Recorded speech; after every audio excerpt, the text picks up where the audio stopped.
Hi! So, this is my babies pala. Ito si Erna. She was 3 months older lang kay Heater. Kasi parehas silang napunta sa akin nung 3 months old pa lang sila.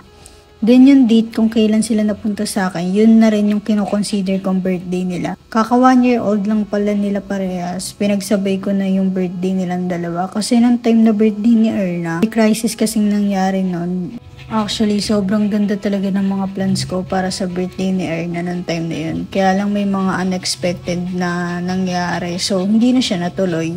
Pero hindi naman naging hadlang yan kasi nung birthday ni Keeter, sinelebrate namin na sa family ng Mami JM nila yung 1-year-old birthday nila parehas.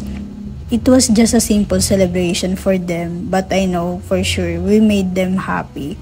And sobrang masaya kami ng mami nila that we make it happen. Ito pala yung simple clip nung handa nila and we took some simple pics lang together as a family. We actually had one invite lang, yung friend ng mami nila, which is friend ko na din. Kaso sobrang busy sa ACADS noong time na yun. Unexpected lang din, hindi siya nakapunta. But ganun pa man, nakapag-celebrate naman kami ng masaya as a family. And gusto ko nga rin sana i-celebrate tong birthday nila kasama yung family ko, kaya lang sobrang layo nila. So maybe next time na lang and hopefully sama-sama na. Nakita ko din pala na ubos na din yung dog foods nila. So nagpaalam na muna ako sa mga babies ko na lalabas ako saglit para bumili ng dog food nila. Diyan lang din naman yun sa labas, so sobrang lapit lang. Pero palagi pa rin ako nagpapaalam para at least aware sila kasi nararamdaman nila yan at nakakaintindihan sila.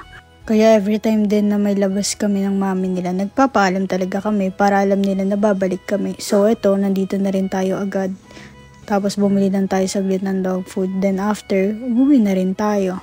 Ito nga pala yung box ng wet foods nila kasi hindi naman sila kumakain ng dog food lang. So ang pagkain nila lagi is dog food na may wet foods. Ang dog food pala nila is holistic puppy. 3 na din pala yung klase ng dog food na na-try ko na. Pero dito kami tumagal sa holistic. Healthy siya sa mga babies and so far, gustong-gusto naman nila. Every time din pala na magre-refill ako na lalagyanan ng dog food nila, lagi kong hinuhugasan pati yung mga spoons nila, pati na rin yung mga lalagyanan nila ng pagkain tsaka inumin para sure na malinis at iwas bakterya. Palagi rin pala namin pinaprioritize yung kalinisan bukod sa amin sa mga babies talaga. Lalo kami yun ang gagaling sa labas. Pwede kasi makadala kami ng bakterya sa kanila, so nagdi-disinfect muna kami bago sila hawakan pag nakauwi kami.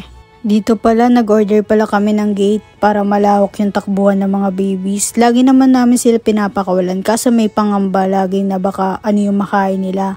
Kaya nagplano kami na bilhan sila ng gate para sa play area lang talaga nila. Para safe na wala silang kung ano-ano makakain at mas malaya sila. So tara, samahan nyo ako i-prepare muna yung food nila. Ang ginagawa ko kasi is parehas lang sila ng dami ng dog foods. Before kasi hindi. Kasi mas matanda nga si Erna ng ilang months. Medyo bata-bata pa kasi si Keeter nun. Tapos nabubulunan talaga siya. Kaya every time na nabubulunan siya, dinudukot ko talaga at binabantayan ko pa siya kapag kumakain. So dito makikita niya tag-4 na scoop ng holistic puppy yung ginagawa ko. Then after that, bubuksan ko lang yung lalagyanan ng wet food nila. Tinatakpan ko pala yan para hindi sumingaw sa ref. And then, ayun, kukuha lang ako dito ng 2 scoop ng wet food. Tag-2 sila. Tapos after ko i-prepare yung foods nila, ipumekos-mekos lang natin yan ng sobra para mag-mix dun sa dog food nila. Dapat as in mix na mix kasi kapag hindi yan sobrang mix, hindi naman nila kakainin yung side na walang wet food. Then after nyan, ibinigay ko na sa kanila tapos nag-refill lang din tayo ng water. Sa water naman palagi naman nila nauubos. Pero kapag may natitira silang water, pinapalitan ko every 2 to 3 hours. Yun din kasi natutunan ko galing sa vet nila. Dati kasi nagkasakit sila dahil sa tubig. Kasi kapag mukhang malinis pa, hindi ko naman siya pinapalitan. Siyempre, sino ba mag-aakala na hindi pala yung safe? Pero dapat hindi pala ganun. Kasi pwede sila magkasakit. Then maya-maya lang nakita ko si Keeter na amoy-amoy niya na lang yung food niya. Ganyan sila kapag kabusog na. Pero maya-maya rin naman kakainin nila yan ulit at mauubos. Pero ito si Erna, hindi pa siya tapos kumain. Mas mabilis kasi mabusog si Keeter kasi mas maliit yung katawan niya kumpara kay Erna. Pero parehas lang naman silang small breeds. At nagulat ako kung bakit nandyan yung isang toy nila. Hindi ko pa rin alam kung ba't ba napunta yan dyan. Ito nga pala yung kama nila. Ginagamit nila yan kaya lang naiiyan nila. Ito pala ang mga toys nila. Ang dami na nga nila naging laruan pero mga stuffed toys talaga yung hilig nila. Ang hirap po naman labhan kasi palagi napupunta sa ihi. Hindi naman nila iniihian, napupunta lang talaga tuwing naglalaro sila. Tapos every after pala na pagpe-prepare natin ng pagkain nila, hinuhugasan agad natin yung mga pinaggamitan para sure na malinis at iwas bakterya. Ayoko din kasi talagang nagkakasakit sila.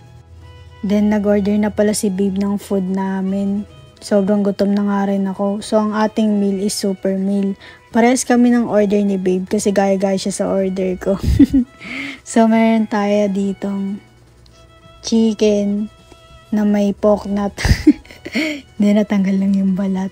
Tapos, meron tayong burger steak dito, tsaka spaghetti and then rice. Binigyan tayo ni babe ng kutsara tsaka tinidor. Umorder pala siya dito ng cheeseburger. Nung tinikman ko yun kanina, ang pangat ng lasa. Kasang luma kasi yung tinapay niya. Pero masarap sana yan kung hindi. Then after pala namin kumain, nakita ko mga baby sa mga tulog na. Malaki ang cage nila pero ewan ko ba ba't ganyang position gusto nilang tulog. Tapos maya-maya lang nagising na pala si Erna. Akala ko may paniki dito. Yung pala si Erna lang na umiihi. Tingnan naman kasi ang itsura oh.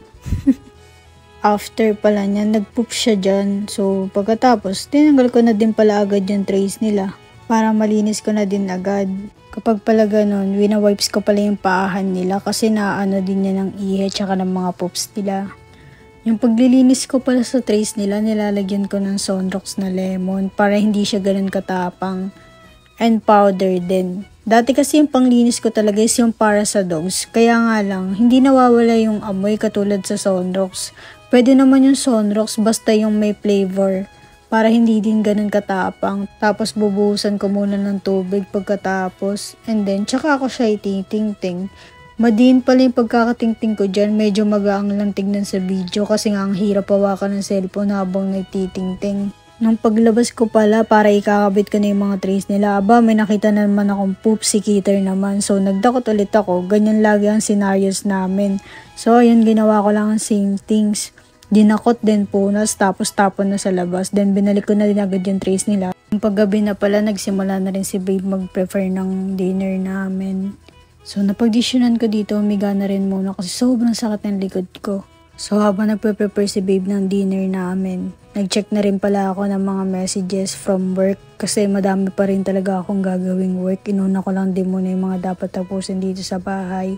Then dito tapos na pala yung pagluluto ni babe. And sobrang sarap. And ayun lang guys, salamat sa panonood. See you sa susunod na video.